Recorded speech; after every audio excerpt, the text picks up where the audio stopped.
Alors, au nom du mouvement de la paix, donc, on a déjà fait plusieurs déclarations lors de soutenir Gaza, et à au dernier rassemblement, donc, on avait insisté sur l'obligation et un désir de voir la France reconnaître immédiatement l'État de Palestine. Donc aujourd'hui, je vais plutôt évoquer la position du commissaire général de l'UNRWA au Conseil de sécurité de l'ONU. Le mouvement de la paix a condamné sans appel les massacres commis le 7 octobre par le Hamas et dénoncé la dérive génocidaire du gouvernement Netanyahou.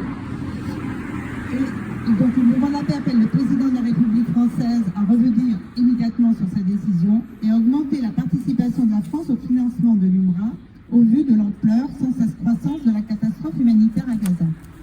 Alors l'UNRWA, c'est l'Agence nationale des Nations Unies pour les réfugiés de Palestine. C'est une force stabilisatrice. À Gaza, l'agence de l'UNRWA est l'épine dorsale de l'opération humanitaire et coordonne et fournit une aide vitale. Au-delà de Gaza, elle défend le développement humain pour les réfugiés palestiniens depuis des décennies dans toute la région. Aujourd'hui, une campagne insidieuse visant à mettre fin aux opérations de l'UNRWA est en cours, avec de graves implications pour la paix et la sécurité internationale. C'est dans ce contexte que le Conseil est appelé à examiner les défis existentiels auxquels l'agence est confrontée. Donc, 6 mois de bombardements incessants et d'un siège impitoyable a transformé Gaza au point d'en rendre la ville méconnaissable. Et l'UNRWA n'est pas autorisée à acheminer aucune aide pour sauver des vies.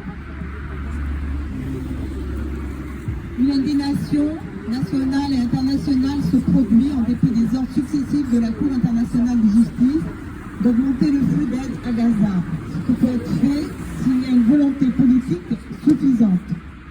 Le mandat de l'UNRWA est soutenu par une écrasante majorité d'États membres. Cependant, il fait l'objet d'une campagne visant à le chasser du territoire palestinien. Alors, le chasser de façon matérielle, en lui supprimant toutes ces bases, tous ces lieux de réunion, tous ces lieux de soutien, mais aussi en tuant les membres du personnel de l'UNRWA.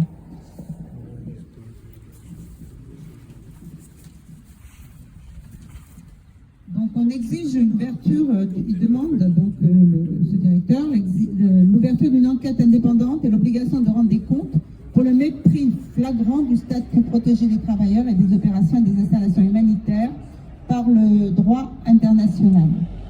Donc je vais passer la parole à Lynn Mazoudou, qui va finir de lire l'appel que fait le président. Donc pour ce faire, le commissaire fait 3 appels. Premièrement, j'appelle les membres du Conseil à agir conformément à la résolution 302 de l'Assemblée générale et à préserver le rôle essentiel de l'UNRWA, maintenant et dans le cadre d'une transition. L'UNRWA est depuis longtemps le gardien des droits des réfugiés de Palestine. Il ne pourra renoncer à son rôle central de fournir des services essentiels et de protéger les droits de l'homme que lorsqu'une solution politique sera trouvée. D'ici là, le soutien politique des États membres doit s'accompagner d'un financement. Deuxièmement, je vous demande instamment de vous engager en faveur d'un véritable processus politique aboutissant à une solution qui puisse apporter la paix aux Palestiniens et aux Israéliens. Ce processus doit défendre les droits des réfugiés de Palestine et leur aspiration à une solution politique juste et durable à leur situation. Troisièmement, nous devons reconnaître qu'un processus politique ne garantit pas à lui seul une paix durable. Les blessures profondes dans cette région ne peuvent être guéries sans cultiver l'empathie et rejeter la déshumanisation qui sévit, que ce soit dans la rhétorique politique ou dans l'utilisation abusive des nouvelles technologies dans la guerre. Nous devons refuser de choisir entre faire preuve d'empathie envers les Palestiniens ou les Israéliens ou faire preuve de compassion pour les Gazaouis ou les otages israéliens et leurs familles. Au lieu de cela, nous devons reconnaître et refléter dans nos paroles et nos actions que les Palestiniens et les Israéliens partagent une longue et profonde expérience de chagrin et de perte, qu'ils méritent également un avenir pacifique et sûr.